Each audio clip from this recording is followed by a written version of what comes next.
So good afternoon. My name is Kristiansen, and this is my colleague Gronneman. And our third partner, Kristiansen, was not able to be here today. And we are from Roskilde University of Denmark and from University of Southern Denmark in Odense. And we're going to present a study which actually corresponds to the study that Anne Rørby presented earlier today. And whereas we're using the same corpus of data, you may remember that he was talking about Facebook and a micro-analysis of the museum's posts on Facebook. And we have a macro perspective instead of the same data, where we look at the interaction between the museum and the users within a co-construction framework. Whereas we see co-construction as a joint creation of meaning, which is a typical feature of a social media like Facebook. Yes, thanks, Eric. And I just want to give a brief overview of our project.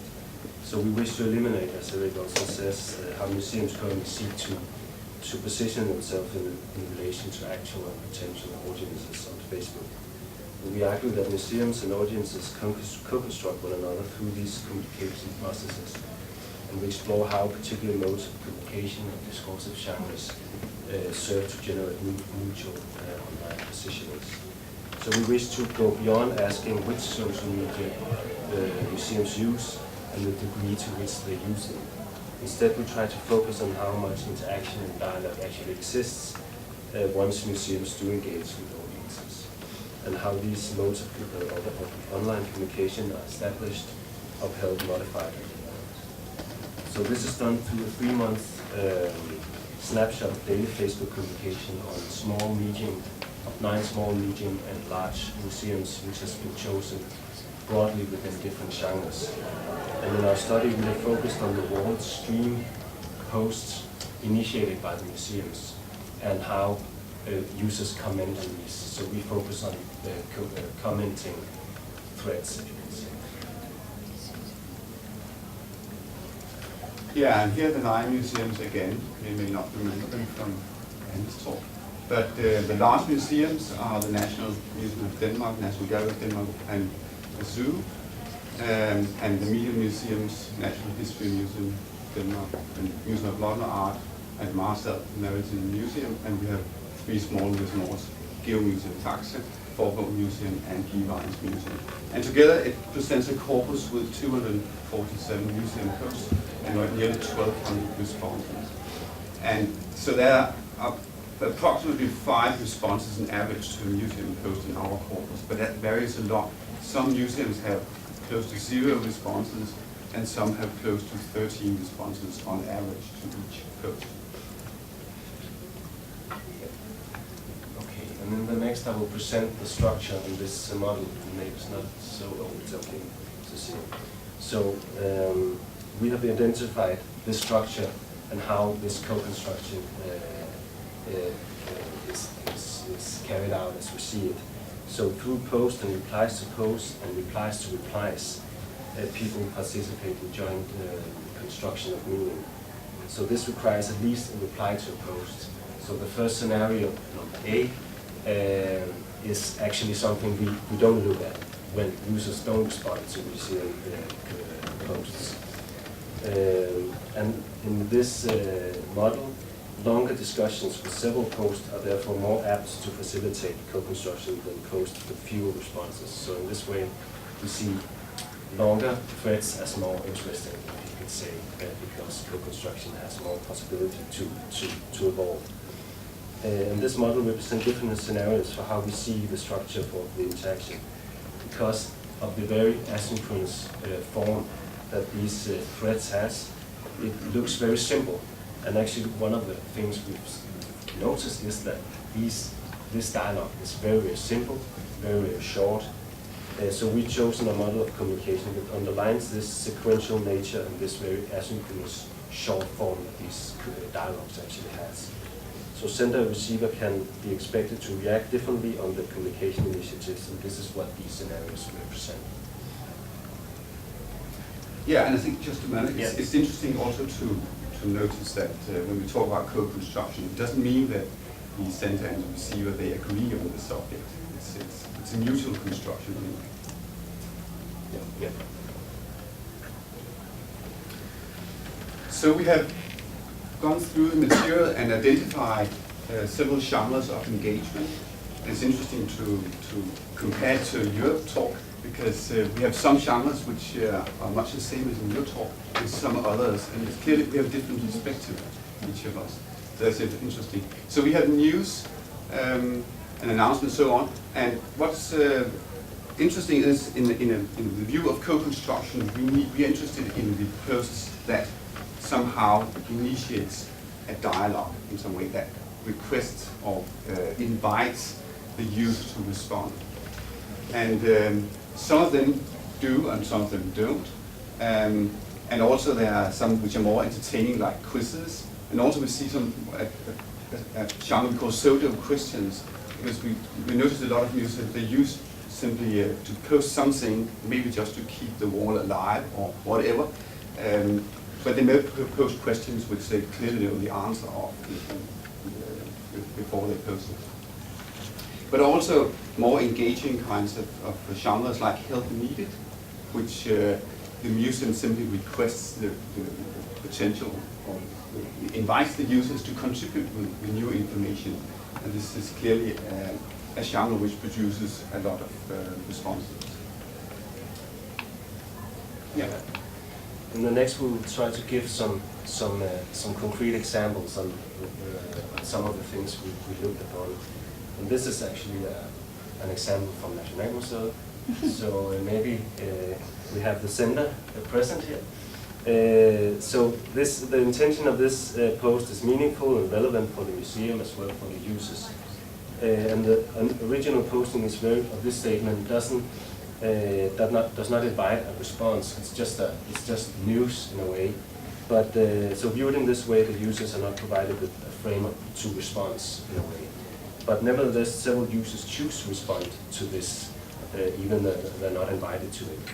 And looking closer at the responses, a group of users started discussion in the beginning on the use of metal detectors by non-professional archaeologists, which apparently is legal in Denmark, but not in Iceland. Other users understand the original post as an invitation to comment on the provenance of the ring, its use, material, beauty, etc. So this thread consists of many relevant discussions, if you can say, we think, and contributions from the all users following and totally ordinary news sharing for the museum.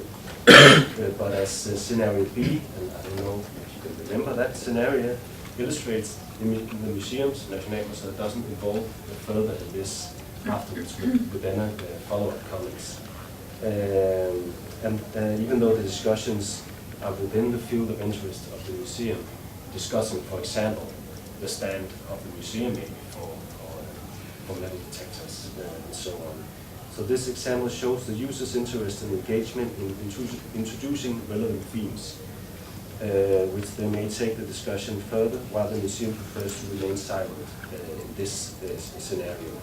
This has an effect of bringing the discussion to an end. And if you can see it, maybe the museum could actually really easy take this discussion further if they facilitate it.